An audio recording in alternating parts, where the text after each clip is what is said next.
Hello and welcome to the Fabulous at 50 podcast, celebrating a vibrant global community of women over 50 through entertaining interviews that will inspire, educate, and empower. Your host, Joanne Neweduk, was born to nurture and promote vibrance. Joanne is both the Community Director for Calgary, Canada, and oversees the global operations for Fabulous at 50. As an oncology nurse, integrative practitioner in multiple modalities, life skills mentor, and manager, Joanne moves people from challenging situations to positive outcomes through the use of her innate gifts and learned skills. Here's your host, Joanne Neweduk. Hello and welcome to today's episode of Fabulous at 50. I have a marvelous guest here today who's just a ball of fire. We've been having such great conversation before I even hit record.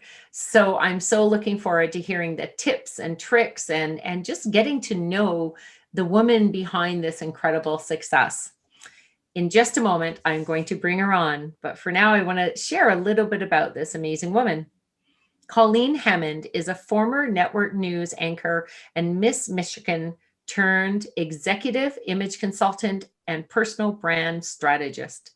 For over 35 years, she has been teaching women how to figure out what to wear to look and feel fascinating.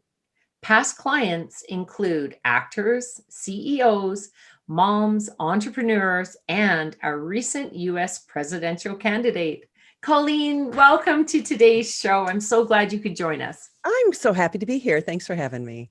Wonderful. Now tell me where you are calling in from and how warm it is there compared to where I'm located. I'm actually in North Texas, so just outside of Dallas. And Awesome. You know what? I don't even know the temperature here today, quite frankly. I haven't been outside yet. I think let me see, for us, it's in the 50s. So Yeah. So that's a little bit warmer than where you are. It's above freezing. Well, we've been going up and down actually, but it's just this common joke that, of course, like Canada is freezing and snow all year round, which we aren't. But what I do love is that at least when it's wintertime and there's snow on the mountains, they are the most spectacular. It is beautiful. Now that's talking about that's talking about the look of the mountains. But today we're going to start talking more about the look of us and how we present ourselves. Tell me, just share a bit about what is a personal brand strategist? Yeah, it's hard to define. It's one of those things, but we all have a personal brand, and all a personal brand is the words that come to mind when somebody thinks about you.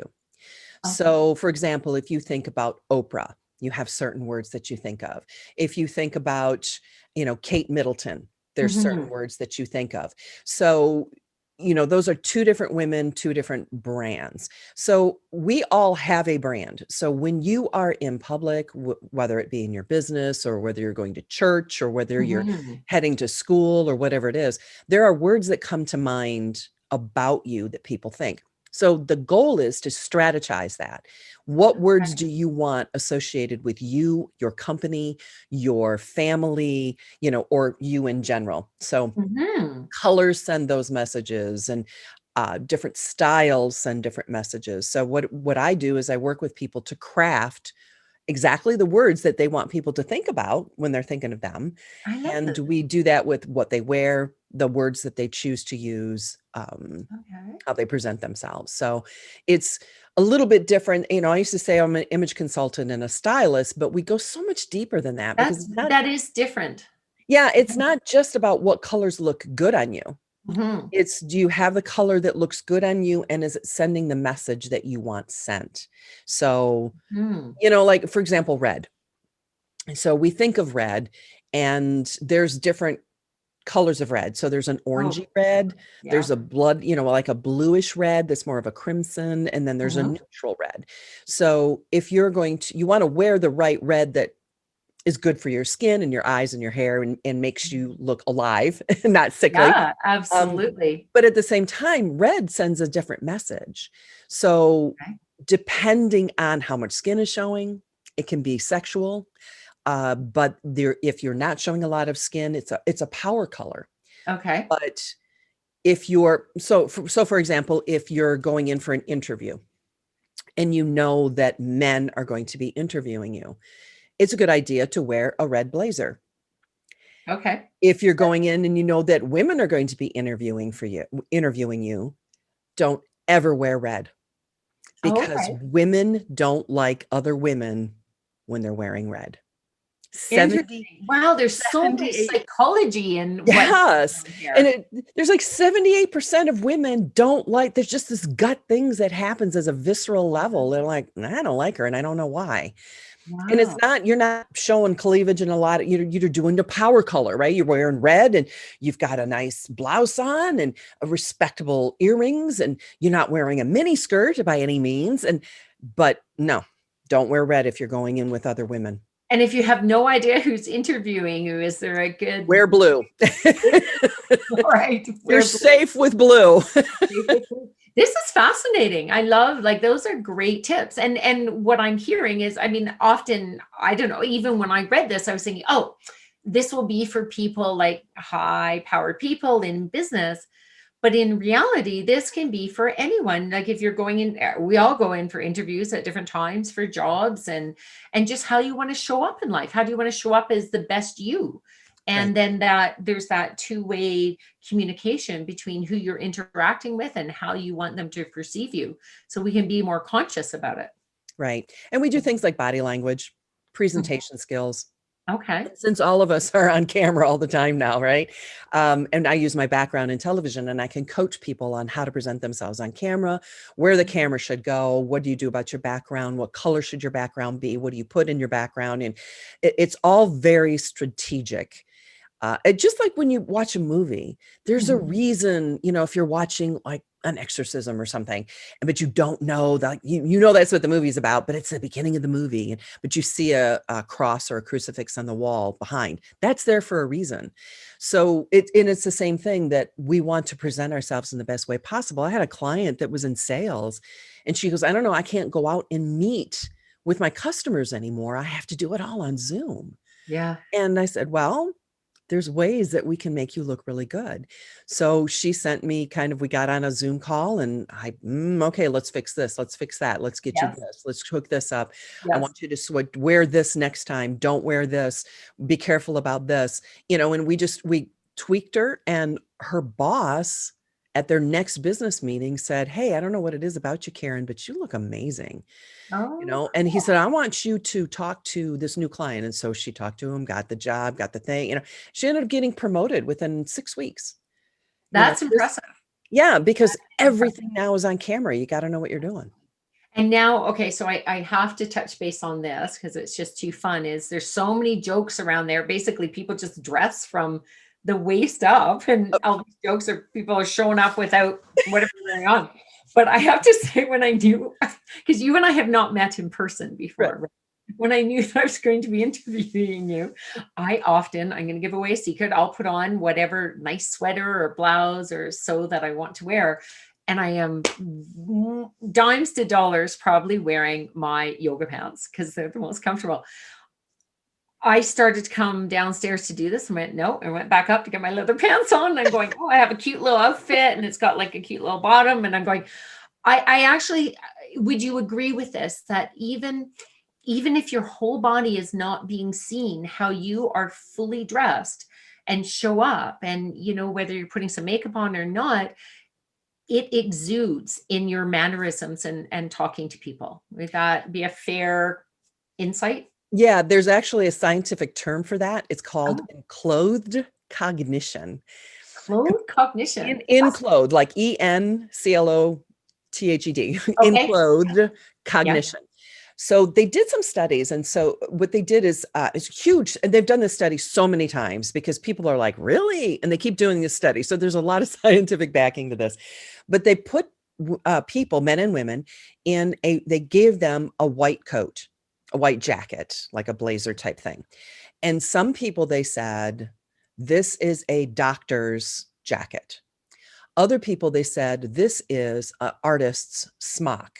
And then they had the control group. They didn't tell them anything. They just gave them the white jacket thing. So you know the white kind of thing that we're talking about. So it's like a lab coat, or it can be a smock. I'm a nurse. There you go. Definitely know it. I'm going, oh, I got the medical side of this one. Yeah. Got it down. So then they gave people artistic tests and did testing for math tests and science tests and art tests and everything. The people who thought they were wearing an artist's smock did phenomenally better on all the artistic portions of the test and not as good on the math portions, the math and science. And the people who thought they were wearing a doctor's lab coat did much better on the math and science portions of the test and did not do well on the artistic portions. So they've done different studies with different outfits. You behave and think about yourself based on what you're wearing. Wow. So it's a two-way street. You dress to impress other people, right? You're sending that message. There's that personal brand, but also what you wear has to be true to who you see yourself as or who you want to be. So I know those days to impress yourself, really. Exactly, because you will act differently based on what you're wearing. So yeah, and so when I'm working with clients, it's funny that we didn't even discuss this, but that's exactly what I talk to my clients about. You know, when you are there and you're going to be on a call presenting to your boss or to a new client or whatever, head to toe, dress the part, and you will behave differently. It's just scientifically proven. It's called enclothed cognition. It's fascinating. Enclothed cognition. I love that. That's fascinating. I mean, I've heard of ones where, you know, when you're having a conversation with someone, smile. They will hear your smile, you know. So that was, I was mentioning before that I'm a nurse, and when I'm working at the cancer center, sometimes I'm on what we call phones, which is a hotline for our patients to phone in when they need support. And we need to be able to, you know, transmit, I guess, our caring and, you know, making them feel secure and so forth. And so we get a little bit of training on that. And I'm fascinated too with the clothing bit.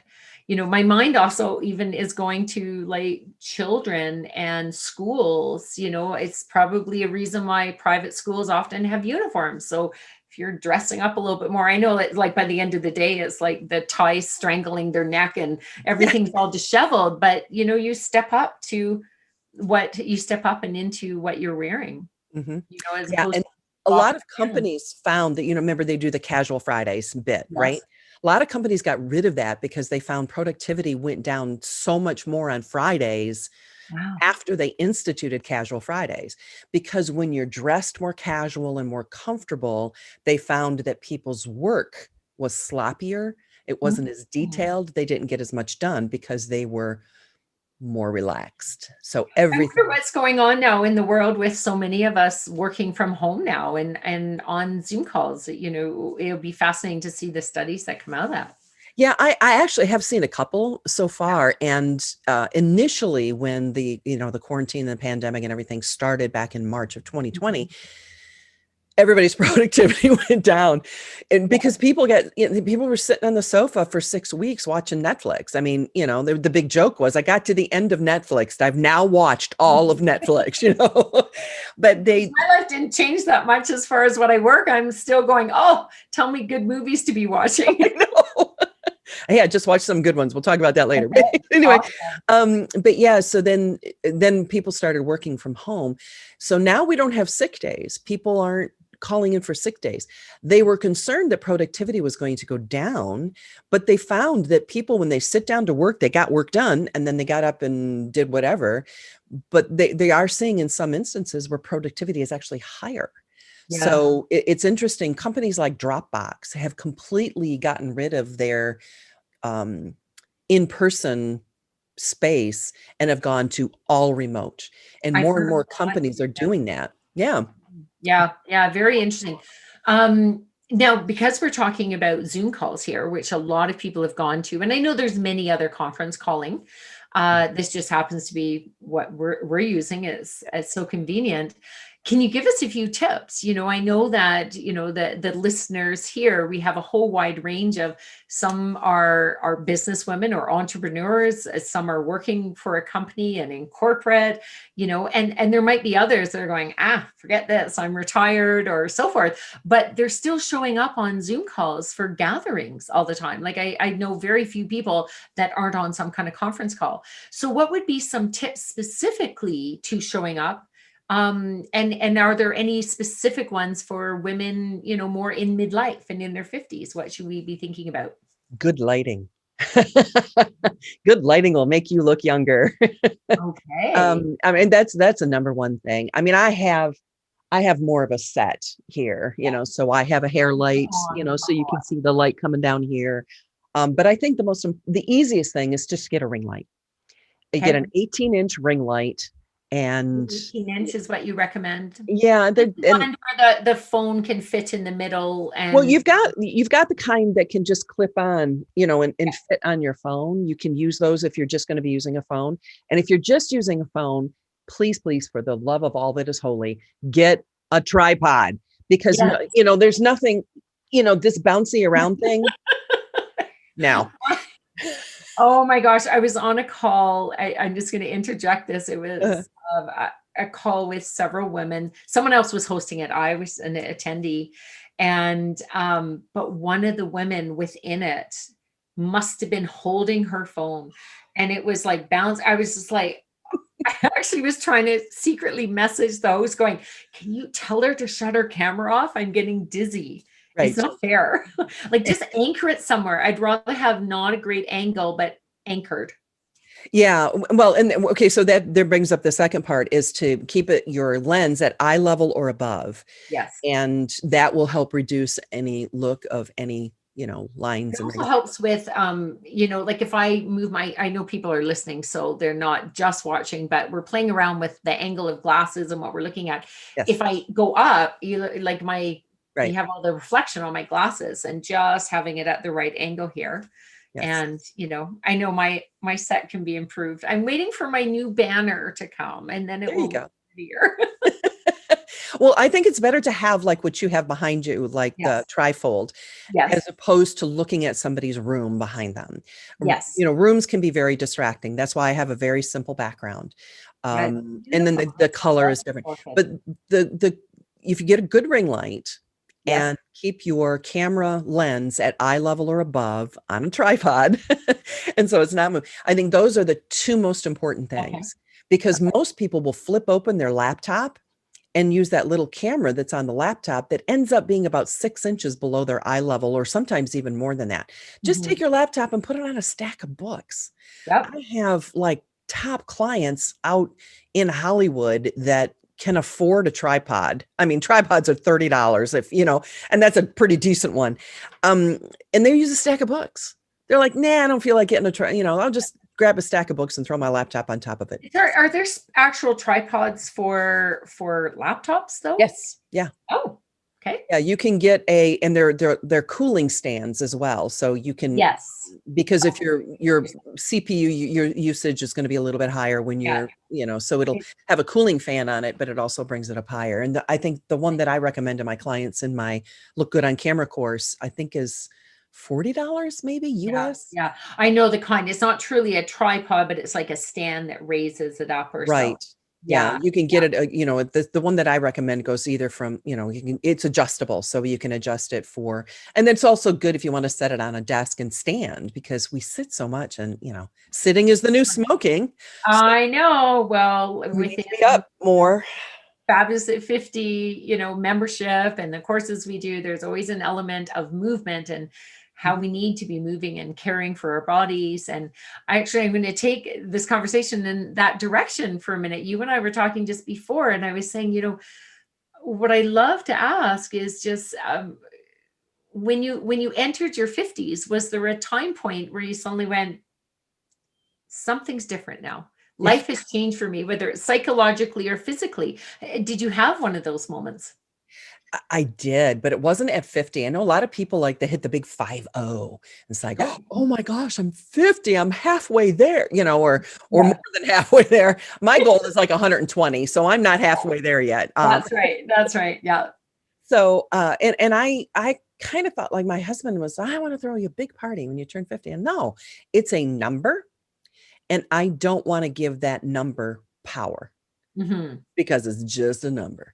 So at the time I was taking care of my father when he was dying. And so that was a whole lung cancer thing. And then after, so it was like one thing after another. Then my mom got ill. and so I put a lot of my own, and if anybody is ever, I mean, we're all at that age. I'm 58, almost 59.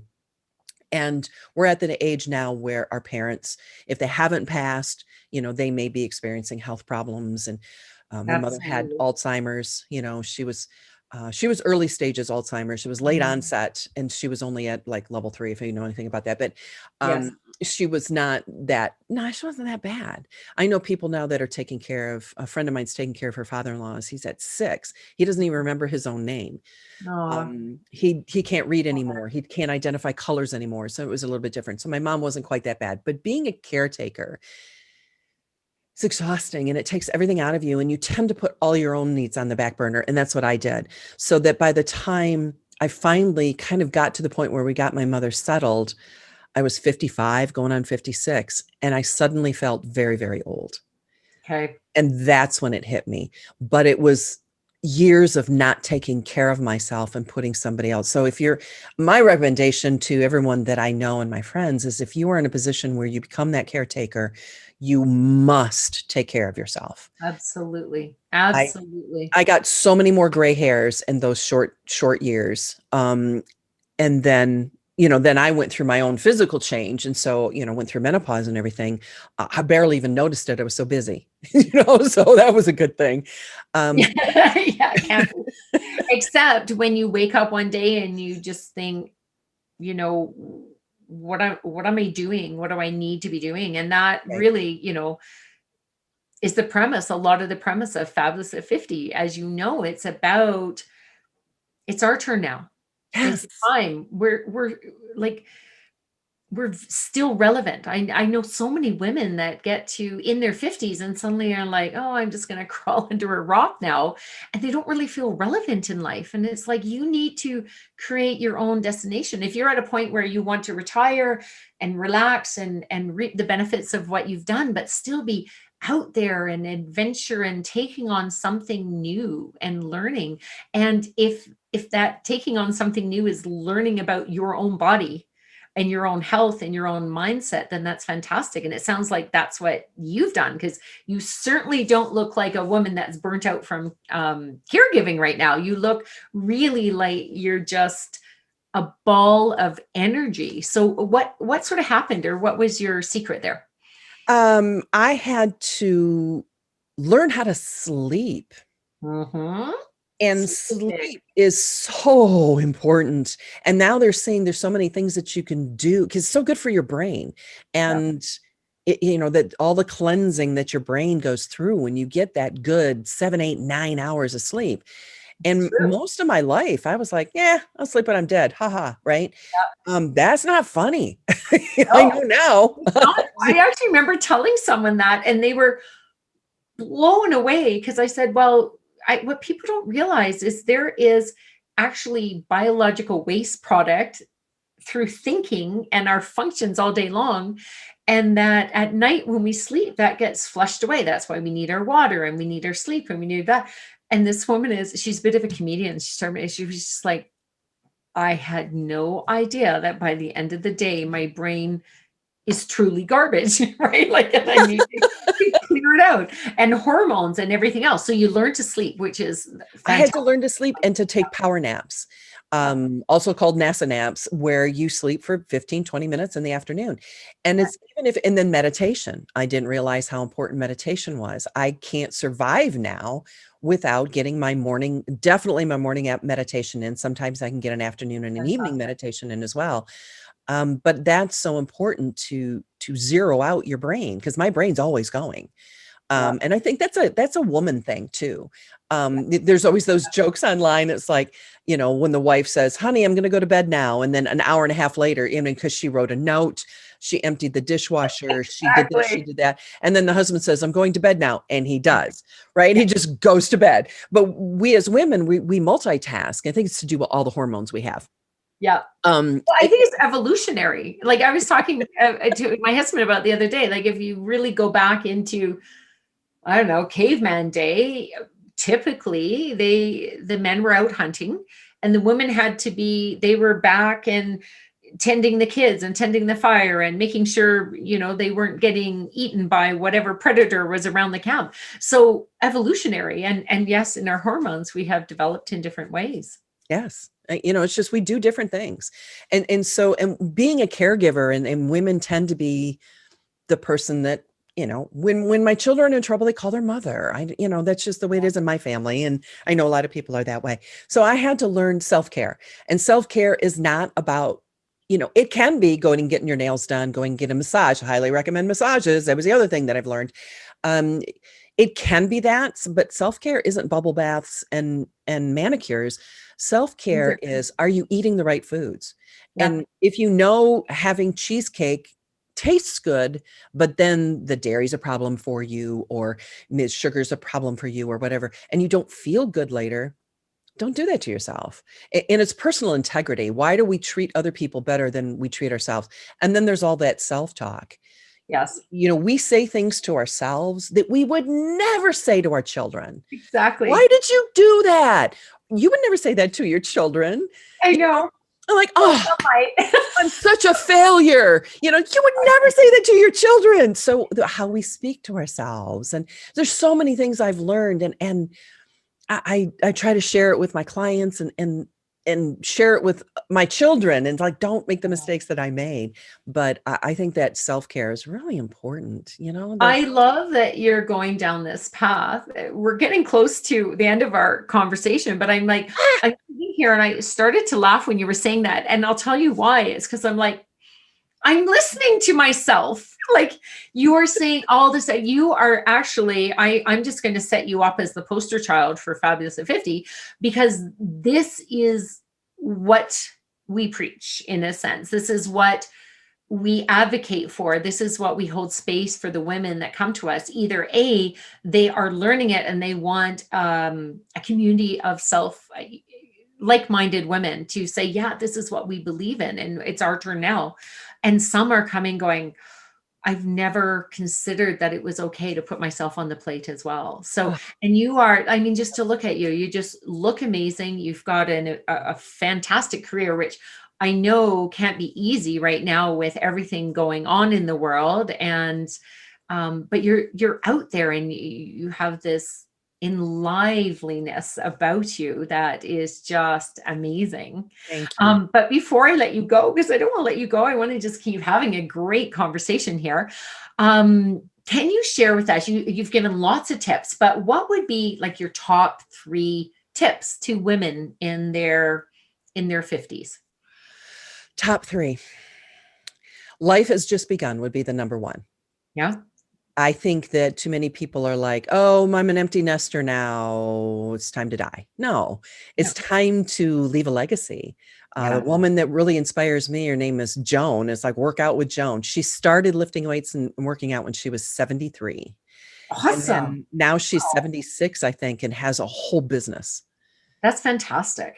So it's never too late. So I want to leave a legacy to my family, and I want, at the end of my life, I want my grandparents to come, or my grandchildren to come, and they want to be with May. They want to be with their grandmother, because grandma's fun, because she goes and does things, and being able to get up and down off the floor so that you can be on the floor with you. So I think when we hit 50, I think that's when life just begins, because we don't care as much what people think about us anymore. I've been there, right? So what the heck, and I think this is a great time to start a business, and especially now, because we can all work from home. We don't have to be out driving around. So to dig deep inside and go, there's so much that we know, there's so much that we've been through, that we have that ability to share with other people. So I think overall, I think that's the one big thing, is that we have this wisdom, and we don't really care that much anymore what people think, whatever, and to be able to find that one thing that we're really, really good at, and go share that with other people, whether it's in a business or in a volunteer situation. Absolutely. Amazing advice. Amazing advice. Colleen, it has been such a joy to have a conversation with you here on the Fabulous at 50 podcast. And I do hope that you'll come back one day. Maybe next year we can have another conversation where instead we'll drop all the backgrounds, and we'll do it outside. Oh my goodness. Or face to face. Good right. Lord willing. That'd be great. You can be face to face and visit. You're welcome to come up to Canada anytime. But thank you so much for being on today's show. Before I let you go, if someone wants to get in touch with you, wants to learn more about what you're teaching, you mentioned you have some courses. Can you please share with us how they reach you? Yeah, the best way is just go to my website, ColleenHammond.com, and pretty much everything lives there. And you can find me on social media all over the place. It's Colleen Hammond. So excellent. And of course, it'll be posted in the show notes. Fantastic. So thank you again. And thank you to all our listeners for joining us today, and hope to see you again next week. Bye-bye. Thanks for joining us today. You've been listening to the Fabulous at 50 podcast with your host, Joanne Nieuwenduck. Join us again for more inspirational interviews on topics that matter to you. If you like what you've heard on today's episode, check out the liner notes, or to learn more about this vibrant community that celebrates women over 50, please visit fabulousat50.com. That's www.fabulousat50.com.